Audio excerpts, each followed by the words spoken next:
El mundo ve con preocupación las llamas, los gritos, los muertos y los heridos, pero sobre todo ve con preocupación su democracia. Las Fuerzas Armadas le dijeron vete al presidente, sí, al presidente de Bolivia, a Evo Morales. El famoso Evo le dice adiós a sus años de gloria.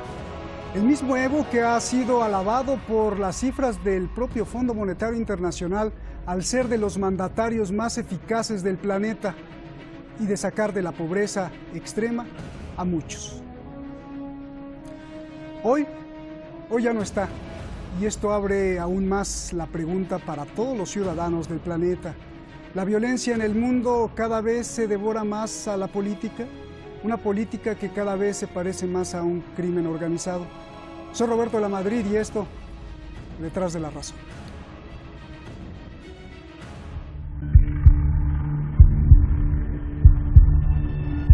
En enero de 2006, Juan Evo Morales Saima es elegido presidente de Bolivia, el primer presidente indígena del país.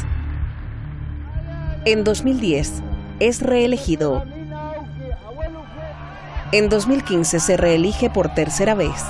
El mundo lo aclama, no por ser antiimperialista, sino porque supo manejar las relaciones y por las extraordinarias reformas socioeconómicas que hizo.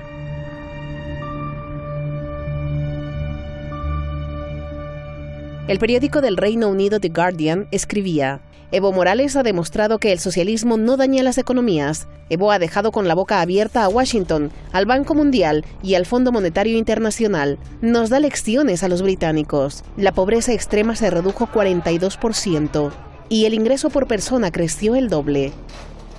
En 2016 pierde un referéndum donde la población le prohíbe una cuarta reelección. Sin embargo, el Tribunal Constitucional se lo autoriza argumentando que es un derecho humano de Evo postularse. Y entonces se postula. El pasado 20 de octubre, Bolivia vota y comienza el conteo de votos. Por la noche, de pronto, el conteo rápido se detiene con el 83% de los votos escrutados que marcaban un empate entre Evo y su rival, Carlos Mesa, lo que apuntaba a una segunda vuelta. 20 horas después, el conteo rápido vuelve a aparecer, dando ya a Evo una ventaja del 10%, con lo cual ya no era necesaria la segunda vuelta. Evo Morales gana. La oposición denuncia fraude y llama a levantarse. El camino a la segunda vuelta. La Organización de Estados Americanos, la OEA, anuncia irregularidades en los comicios y recomienda repetir las elecciones. Evo acepta y convoca nuevas elecciones. El jefe de las Fuerzas Armadas, el general William Calimán, le pide a Evo que renuncie. Los policías comienzan a declararse en rebeldía en varios puntos del país. Evo dice que es un golpe. Renuncia él, su vicepresidente, la presidenta del Senado y el presidente de la Cámara de Diputados, gobernadores y altos funcionarios. México le da refugio a 20 de ellos en su embajada y se lo ofrece a Evo. Estoy renunciando justamente para que mis hermanas y hermanos, dirigentes, autoridades del movimiento al socialismo, no sean hostigados, perseguidos, amenazados. Lamento mucho este golpe cívico y algún sector de la población puede emplearse para atentar contra la democracia, contra la paz social, con violencia. Quiero decirles, hermanas y hermanos, la lucha no termina acá. Estoy renunciando para que Mesa y Camacho no sigan haciendo patear, quemar sus casas de mis hermanos. Duele ver eso. Por eso hemos decidido renunciar a nuestros cargos. Esperamos que nunca más haya esta clase de pateaduras. A la comunidad internacional, sean de las Naciones Unidas, sean de la OEA, Unión Europea, embajadores, digan la verdad sobre este golpe de Estado. Repito nuevamente, ser indígena y ser de izquierda antiimperialista es nuestro pecado. Pero repito, no termina aquí, hermano Álvaro. Vamos a continuar.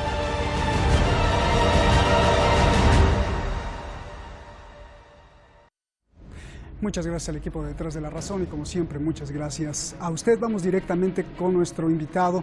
Esta vez tenemos a Romina Guadalupe Pérez Ramos, la embajadora de Bolivia. muchas gracias por estar aquí.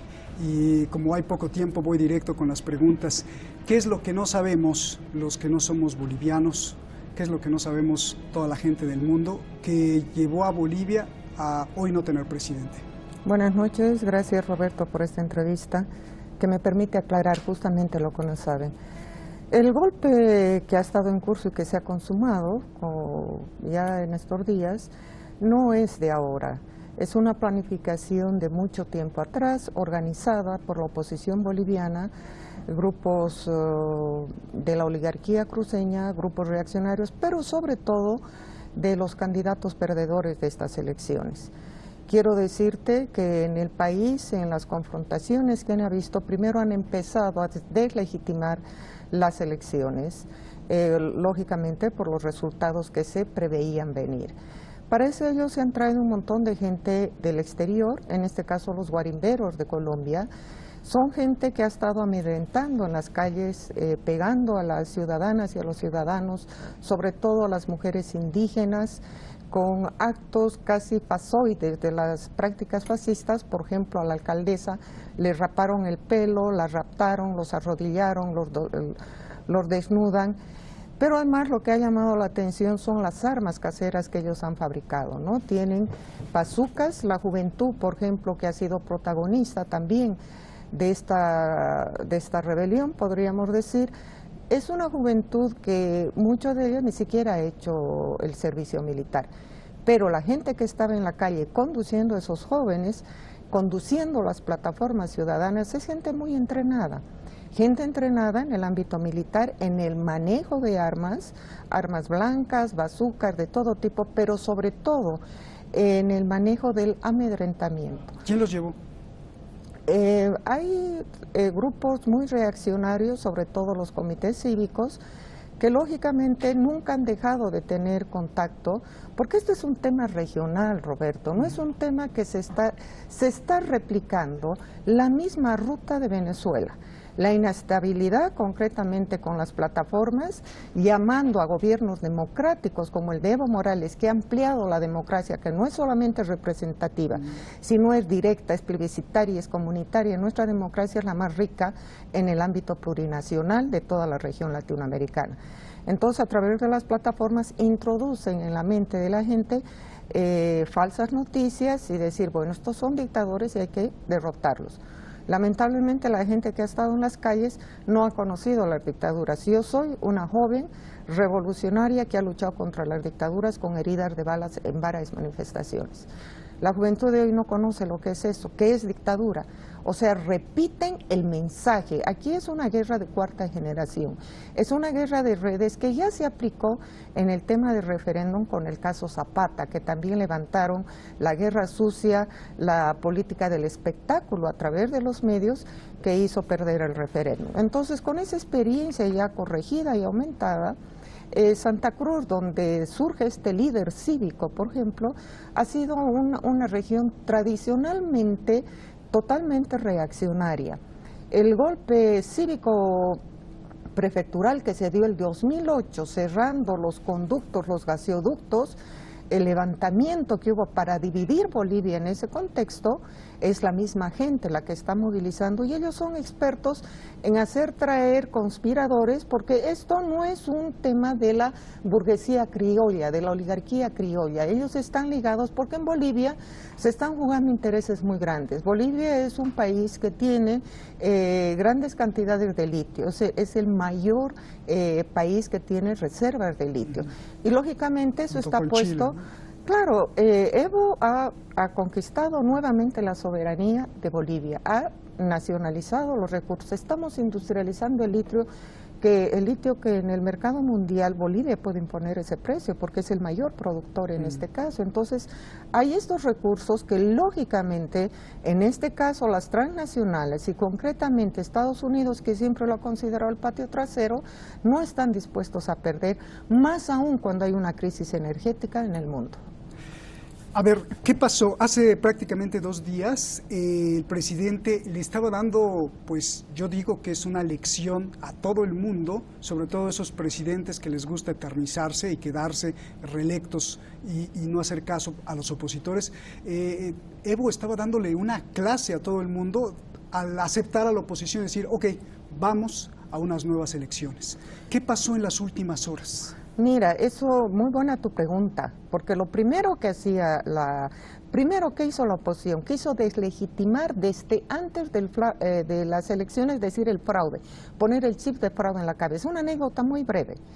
Sacaron una denuncia diciendo que yo había venido acá a montar el fraude y dijeron en Bolivia... ¿Tú aquí a Irán? Sí, dijeron en Bolivia que había inscrito 1.500 personas para que voten cuando en Irán solamente hay 11 personas. Falso. 11 personas en el registro.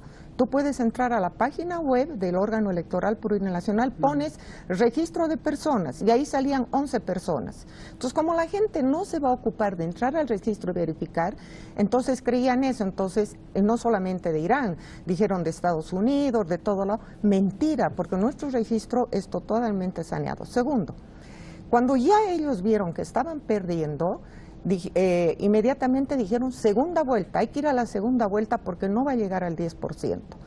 Cuando Evo pasó el 10%, dijeron nuevas elecciones. Cuando nosotros convocamos a la OEA para que haga la auditoría, ellos dijeron no, tiene que renunciar. Eso en un lapso muy corto, de menos de 10 días, cambiaron 4 veces su posición. Evo aceptó y dijo que se vaya a una auditoría, porque nosotros estamos conscientes que nuestro sistema es totalmente transparente y que vengan los organismos internacionales, embajadores y de todas partes del mundo a verificar ese voto.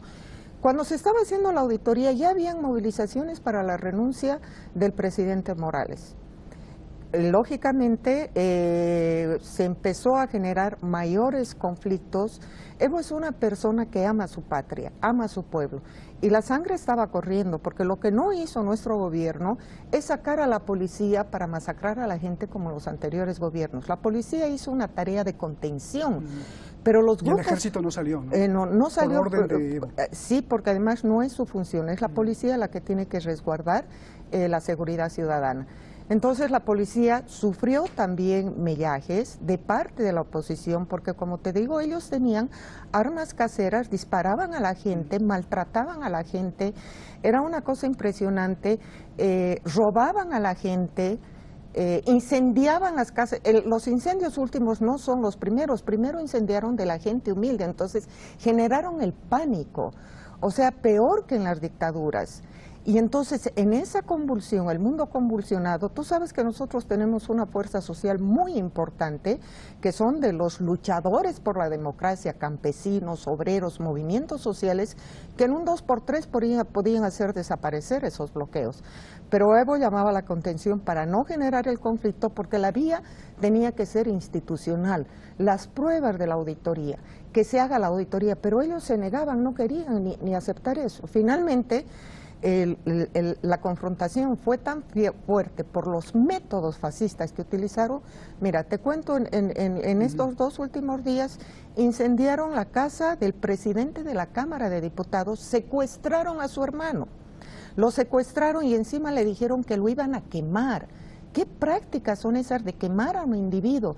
Si acaso él no renunciaba y decía públicamente que estaba contra Evo y que debería renunciar. Quemaron la casa de la hermana del presidente, quemaron la casa de los 2 gobernadores, quemaron la sede de la Federación del Trópico, que es el movimiento más aguerrido, las bases sociales de Evo Morales. Miles de personas de forma pacífica salieron para apoyar la auditoría y que se respete el voto. Pero los candidatos perdedores, en este caso, hacían todo lo posible realmente para que no haya una salida institucional. Ante esa situación, los movimientos sociales todavía muy calmados, muy tranquilos, pero ¿cuál fue la gota que rebalsó el vaso? Cuando salieron miles de mujeres del trópico con sus guaguas, tú sabes cómo cargan en nuestros países las guaguas, y estos señores que se llaman la Juventud Cochala de Resistencia, que van en motos, miles de motos, a incendiar incendiaron los tribunales electorales, incendiaron las actas, cosa que la auditoría, porque tú sabes, una vez que tú votas, los votos se desechan, pero queda el acta. En cada acta están la firma de todos los delegados de los partidos. Imposible el fraude. Quemaron instituciones públicas, instituciones privadas, gente que tenía que ir al trabajo, que se trasladaba con su movilidad, le apedreaban los autos, no le importaba la gente que estaba ahí. Y al ver eso, el presidente dijo, mejor la patria. Por supuesto, el presidente en una posición, primero él dio tres opciones. Imagínate, dijo, convoquemos a una mesa del diálogo, invito a la oposición, a los diputados y senadores electos y a los anteriores, a los partidos políticos, hagamos un diálogo para ver una salida institucional, posesionaremos el diálogo. No, que tiene que salirse, que tiene que renunciar, que tiene que irse. Y eso ha sido en cuestiones de segundos. Finalmente Evo dice, pese a que nos robaron las elecciones, Evo dice, vamos a elecciones generales. ¿Por qué? Porque aquí la OEA jugó un papel totalmente parcializado, por decir lo menos. ¿Qué correspondía a la OEA con el informe preliminar? En el informe preliminar, si no había la diferencia del 10%, que eran centésimas, es decir, bueno, se va a una segunda vuelta, porque esos son los procedimientos de la norma y la ley electoral de Bolivia. Que te interrumpa, el problema que muchos les llamó la atención es que la noche de la elección iban más o menos empatados Evo y de pronto se desaparece. Correcto. Y un día después vuelve a aparecer el recuento preliminar y entonces ya Evo aparece con el 10% arriba de su rival. Y mira, The Nation, que es un medio muy prestigiado de Estados Unidos, publica en estos días que claramente el gobierno de Estados Unidos presionó a la OEA para sacar a Evo Morales del poder y explica un poco la tendencia esta que llamó mucho la atención a los de derecha. Dice, en otras palabras, el apoyo de Morales, lo leo textual, es mucho más fuerte en las poblaciones rurales y más pobres, cuyos votos llegaron más tarde. Tal cambio geográfico en los márgenes de votación no es tan raro en las elecciones como sabe cualquiera que haya visto los resultados electorales en la televisión en los Estados Unidos. Y este cambio ni siquiera fue un cambio tan grande. Los datos oficiales muestran siempre un cambio gradual en el margen entre los candidatos. Además, critica a la OEA de que no ofreció pruebas y critica a la OEA de que cualquiera que sepa el derecho internacional, una delegación no tiene la autorización para pronunciarse en el país. Correcto. En ese mismo día. Fue una conspiración, porque mira, el TREP, porque el Estado lo que hace es contratar una empresa independiente para que haga el conteo rápido que se llama el PREP. La misma empresa, 2 días antes de las elecciones, dijeron que vamos a dar el conteo rápido hasta las 8 de la noche y vamos a parar ahí. Porque el conteo rápido es para ver tendencias. Aún cuando se paró a las 8 de la noche, la tendencia no es cierto lo que se dice. La tendencia ya tenía el Evo bastante. Pero faltaban los votos de la provincia, que es el voto duro del Evo, por supuesto que sí. Ya nos vamos, se nos está acabando el tiempo. ¿Por qué la policía y las Fuerzas Armadas abandonaron a Evo Morales? Porque finalmente se aliaron con la oposición. Quiero decirte muy rápidamente, sé que el tiempo, antes que Evo asuma la presidencia, la CIA, durante los gobiernos neoliberales, tenía su oficina en el Palacio de Gobierno. En la oficina del Ministerio de Relaciones Exteriores tenía Estados Unidos su oficina especial. En el Banco Mundial de Bolivia funcionaba el Fondo Monetario Internacional. En el mismísimo cuartel de Miraflores de las Fuerzas Armadas estaba la DEA de Bolivia. Es decir, ellos son los que mandaban, ellos eran los que ponían los candidatos, ellos eran los que ponían los programas. Entonces, mira, habían ideologizado y adoctrinado a las Fuerzas Armadas durante muchos años antes de Evo, bajo la ideología que tenemos tiempo, así que bajo la ideología de la doctrina de seguridad nacional. Entra Evo y había que hacer una limpieza de unas Fuerzas Armadas que se identifiquen con la soberanía de Bolivia, porque Bolivia no fue soberana en esos años. ¿Y qué pasó? Algunos mandos de las Fuerzas Armadas recibían, lógicamente, un sueldo de la Embajada de Estados Unidos, así igual como las fuerzas policiales. ¿Y cómo descubrimos todo esto? A través de los cables que mandaba Estados Unidos a Washington, donde se ve toda la conspiración, por ejemplo, del golpe del 2008. Clarito. Entonces, esa infiltración, pese a que Evo expulsó, el pecado de Evo es el pecado de la revolución iraní, cuando los estudiantes toman la embajada y expulsan a los norteamericanos. ¿Qué hace Evo cuando descubre el golpe cívico-militar? Expulsa al embajador Goldberg, porque las relaciones bilaterales ellos rompen, son asimétricas, ellos vienen para espiar, para infiltrarse. Y lógicamente no les interesa perder todos los recursos naturales que tiene Bolivia. Entonces, la conspiración con los bolivianos que están viviendo en el exterior, que eran del anterior gobierno, tienen un apoyo a través de las ONGs que financia el Congreso Nacional, supuestamente bajo este tema del apoyo a la democracia. Es por eso que expulsa a USAID, expulsa a la DEA y lógicamente después al embajador, después de descubrir con fuentes primarias toda la conspiración que estaban haciendo contra nuestro gobierno. Pese a que estos 13 años de gobierno se ha intentado instituir, por ejemplo, la escuela antiimperialista para las Fuerzas Armadas, etcétera, siempre hay resabios y siempre hay gente que se va a vender. Las Fuerzas Armadas se pronunciaron al final. ¿Quién inició el motín? Fue la policía. La policía abandonó el rol que tiene por la Constitución política del Estado, abandonaron la seguridad del palacio, abandonaron las calles, pero cuando Evo renuncia, ¿qué es lo que pasa con la policía?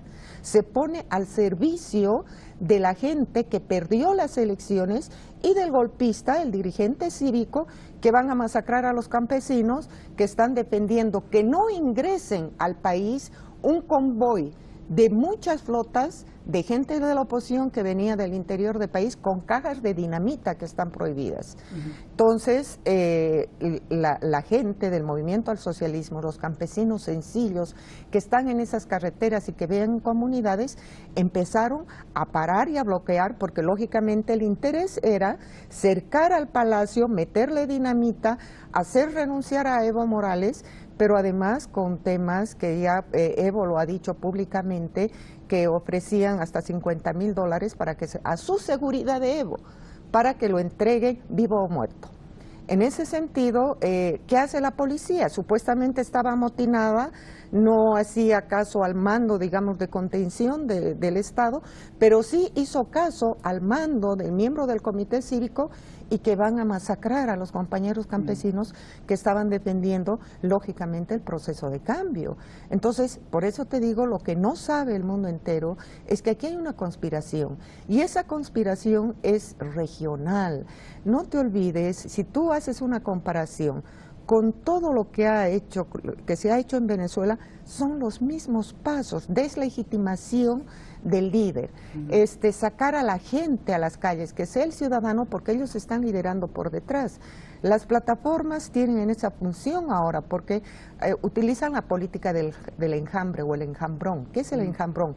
Atacar a las instituciones por todas partes, incendiarlas, paros, etcétera, etcétera. Hasta que renuncien, dicen ellos, el tirano, y mejor si lo sacamos a patadas. Eso es lo que querían, pero nunca se esperaron que el hermano presidente dé esa respuesta y diga, antes de poner en luto al pueblo boliviano, antes de que entre mis hermanos bolivianos, por intereses mezquinos de la oligarquía, se estén enfrentando, yo renuncio y convoco a la pacificación. Una pregunta, ¿qué porcentaje en este momento, el día de hoy, qué porcentaje calculas que esté a favor de Evo y qué porcentaje en contra? Y te lo pregunto por algo que tú misma denunciaste, que es verdaderamente peligroso y terrible, no solo para Bolivia, sino para todas las naciones, que hay una conspiración ya además muy experimentada, que hay especialistas en lavar el cerebro. Yo te pregunto, ¿es fácil o hay muchas ovejas bolivianas o bolivianos que se les lavó el cerebro? ¿Cómo estuvo eso? Mira, hay voto duro. El voto duro del Evo evidentemente es más del 45%, el voto duro del Evo. La gente o el tercero en disputa electoral, que básicamente es la gente de las capas medias de las ciudades, es la que está indecisa y que va a tomar su voto no por lo que te va a leer un programa de gobierno de 20 páginas, te va a asumir el voto por el mensaje que ve en la información. Y este mensaje es muy concreto, ellos son expertos, hemos visto en la primavera árabe. ¿Y cómo opera todo esto? Aquí aplican con cientistas, con think tank, que son la neurociencia sobre todo, Entonces ellos estudian las mentalidades y ver cómo hacemos introducir esto, el mensaje de la gente. Entonces están los núcleos o las células que operan lógicamente, y yo te aseguro eso y te muestro documentación, que operan desde el Pentágono, los think tank, con líderes especiales del país, te estudian la mentalidad, el discurso, etcétera, y ellos dicen, tenemos que cambiar el régimen. ¿Cómo nosotros podemos poner en shock a un régimen? Como una computadora, dicen, metemos el virus en una computadora y hay un struck. Entonces nosotros tenemos que meter el virus humano, dice. Entonces tenemos que buscar a ese virus que contagia a la sociedad. Esos virus normalmente son comunicadores destacados que hacen farándula. En el caso de Zapata fue Valverde y en